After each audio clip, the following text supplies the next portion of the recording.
Hello students, how are you? Very good.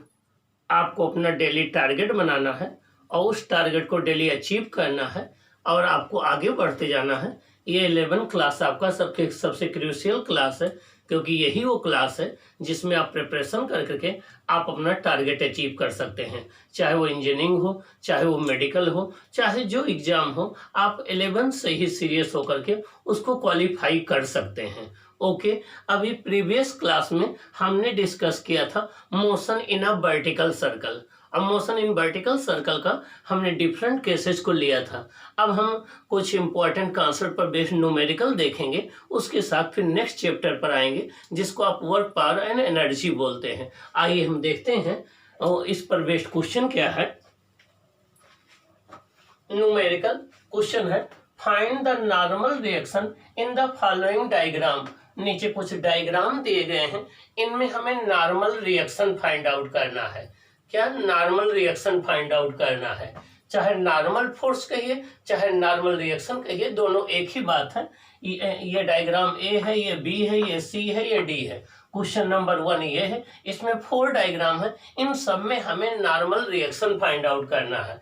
फिर question second है, find the normal contact force between smooth stationary block in the following cases. इसमें normal contact force हमें निकालना है, इसमें normal reaction force निकालना है। तो आइए पहले क्वेश्चन नंबर 1 के सारे पार्ट हम सॉल्व करते हैं। Solution given. अब नॉर्मल फोर्स क्या होता है या नॉर्मल रिएक्शन फोर्स क्या होता है?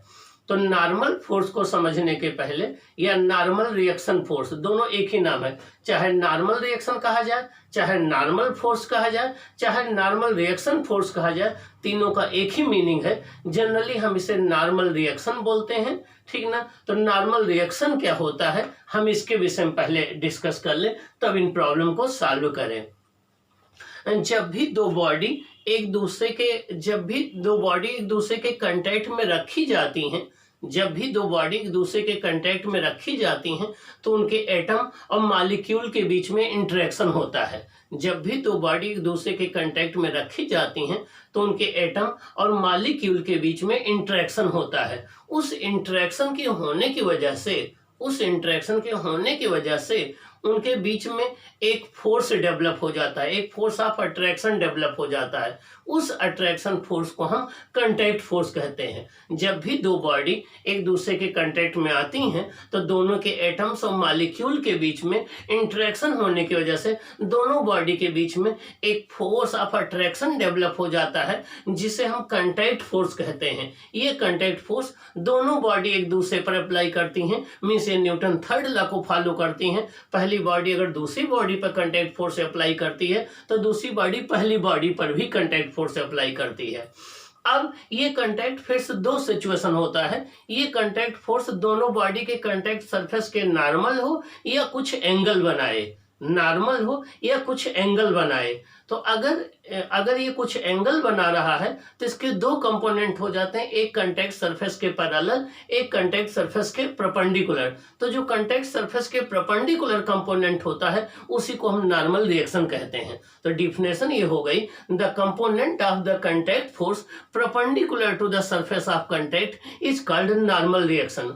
The perpendicular component of the contact force, the perpendicular component of the contact force perpendicular to the contact surface is called normal force या normal reaction। उसको हम normal force या normal reaction बोलते हैं। Okay, means contact force का वो perpendicular component जो contact surface के परपेंडिकुलर होता है, उसे हम नॉर्मल रिएक्शन या नॉर्मल फोर्स कहते हैं। या आप ऐसे समझ लीजिए, जब एक बॉडी दूसरे बॉडी के कांटेक्ट में रखी जाती है, तो पहली बॉडी दूसरी बॉडी को प्रेस करती है, तो दूसरी बॉडी भी पहली बॉडी को प्रेस करती है। तो जो प्रेसिंग फोर्स होता है, इसी को नॉर्मल रिएक्शन कहते हैं। नॉर्मल रिएक्शन ये मेजर करता है कि एक बॉडी दूसरी बॉडी को कितनी स्ट्रांगली प्रेस कर रही, कितनी हार्डली प्रेस कर रही है। और नॉर्मल रिएक्शन एक इलेक्ट्रोमैग्नेटिक फोर्स है। नॉर्मल रिएक्शन एक इलेक्ट्रोमैग्नेटिक फोर्स है, और नॉर्मल रिएक्शन या नॉर्मल फोर्स तभी एक्ट करेगा जब दो बॉडी कांटेक्ट में होंगी। अगर कांटेक्ट खत्म हो जाएगा तो नॉर्मल रिएक्शन जीरो हो जाएगा। ओके,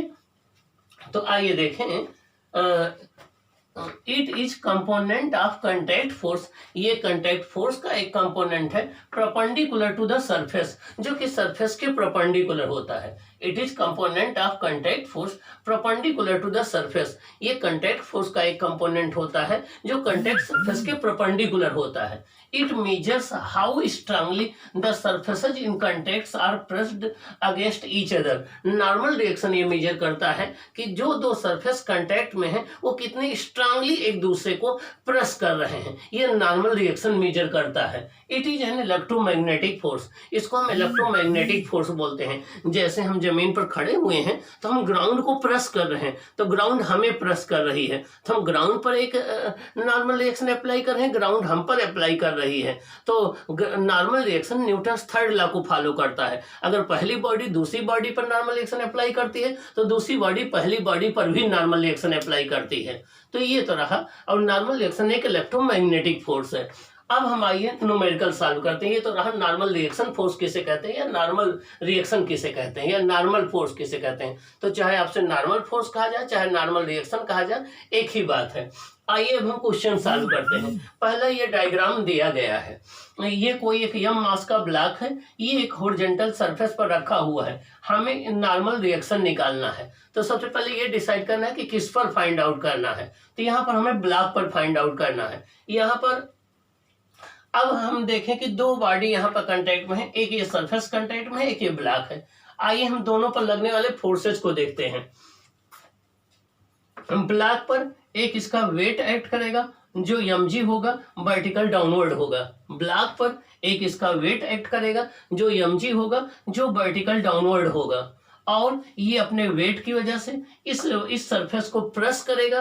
तो इस प्रेसिंग करने की वजह से ये अपने वेट की वजह से इस सरफेस को प्रेस करेगा।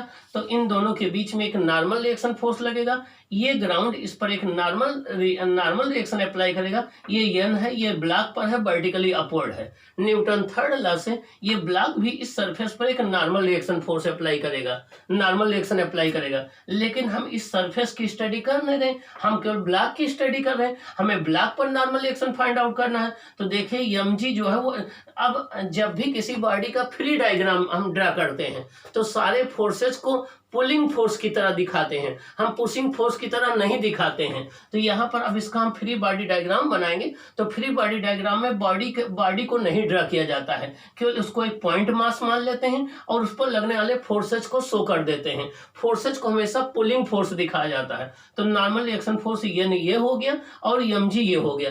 इसके अलावा और कोई फोर्सेज नहीं एक्ट कर रहे हैं इस बॉडी पर। तो दोनों सेम लाइन में एक्ट करेंगे, एक दूसरे के अपोजिट एक्ट करेंगे। ये बॉडी रेस्ट में है तो n minus mg equal to 0 हो जाएगा, तो n इक्वल टू mg हो जाएगा। तो नॉर्मल रिएक्शन फोर्स की वैल्यू कितनी हो जाएगी, mg के बराबर हो जाएगी। इसका मतलब हो गया कि जब भी कोई m मास का ब्लॉक एक हॉरिजॉन्टल सरफेस पर रखा हो, उस पर और कोई फोर्सेस ना एक्ट कर रहे हो, उस केस में n की वैल्यू mg की इक्वल होती है। लेकिन याद रखना n और mg ये मैग्नीट्यूड में केवल सेम है, बाकी नेचर में दोनों अलग अलग हैं। ये mg जो है ग्रेविटेशनल फोर्स है, जबकि n जो है नॉर्मल रिएक्शन, ये इलेक्ट्रोमैग्नेटिक फोर्स है। तो मैग्नीट्यूड दोनों के सेम है, मीन्स नॉर्मल रिएक्शन का वही मैग्नीट्यूड होगा जो उसका वेट है ब्लॉक का। तो ये हो जाएगा आपका नॉर्मल रिएक्शन, ये इसका फ्री बॉडी डायग्राम हो जाएगा, ये नॉर्मल रिएक्शन की वैल्यू हो जाएगी। इसका मतलब हो गया कि जब भी कोई ब्लॉक किसी हॉरिजॉन्टल सरफेस पर रेस्ट में रखा हो तो उस पर लगने वाला जो नॉर्मल रिएक्शन होता है या नॉर्मल फोर्स, वो उसके वेट के इक्वल होता है न्यूमेरिकली। दोनों के नेचर जो है वो अलग अलग होते हैं। ये एक्शन रिएक्शन पेयर नहीं बनाएंगे, एक्शन रिएक्शन पेयर ये बनाएंगे। ये दोनों इलेक्ट्रोमैग्नेटिक फोर्स है और दोनों नॉर्मल रिएक्शन है, तो एक्शन रिएक्शन ये होंगे।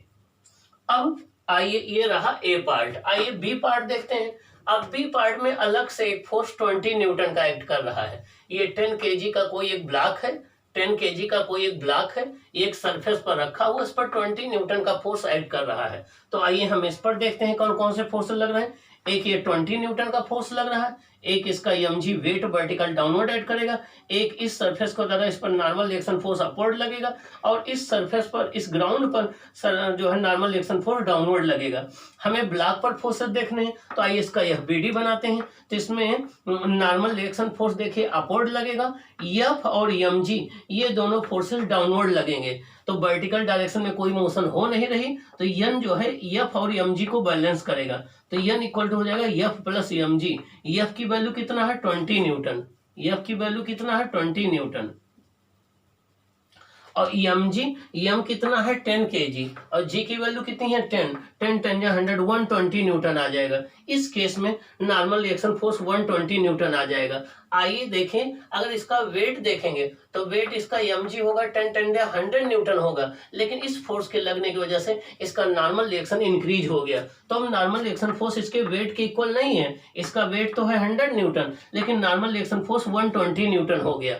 इसका मतलब हो गया कि normal reaction n equal to mg हमेशा नहीं होता है, ठीक ना। ये बात आपको ध्यान रखना है कि कब n इक्वल टू mg होगा। इस केस में n इक्वल टू mg हुआ, लेकिन यहाँ n equal to mg plus f हो गया, तो अब 120 न्यूटन आ गया, जबकि mg की वैल्यू केवल 100 न्यूटन है। तो हमेशा n इक्वल टू mg नहीं होता है, वो सिचुएशन पर डिपेंड करेगा।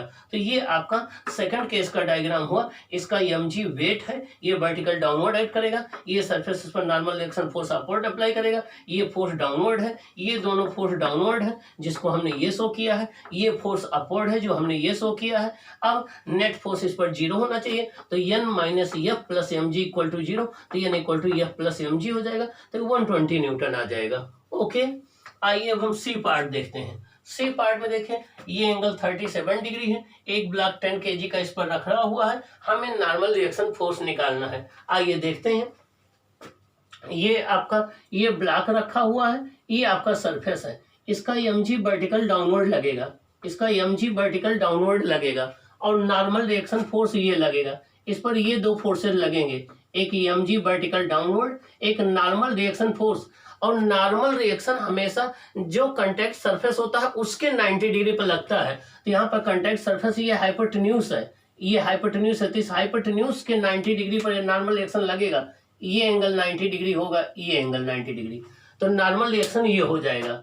अब दो फोर्सेस लग रहे हैं, एक नॉर्मल रिएक्शन और एक ये mg कौन अप्लाई कर रहा है, अर्थ, किस पर, ब्लॉक पर। नॉर्मल रिएक्शन कौन अप्लाई कर रहा है, ये इंक्लाइन प्लेन, किस पर, ब्लॉक पर। तो ब्लॉक पर दो फोर्सेज अप्लाई हो रहे हैं, एक mg जो कि अर्थ अप्लाई कर रही है, एक n जो कि ये इंक्लाइन प्लेन अप्लाई कर रहा है। अब ये एंगल 37 है, ये एंगल 90 है, तो ये आपका 53 हो जाएगा, ये एंगल 37 हो जाएगा, ये एंगल 37 हो जाएगा।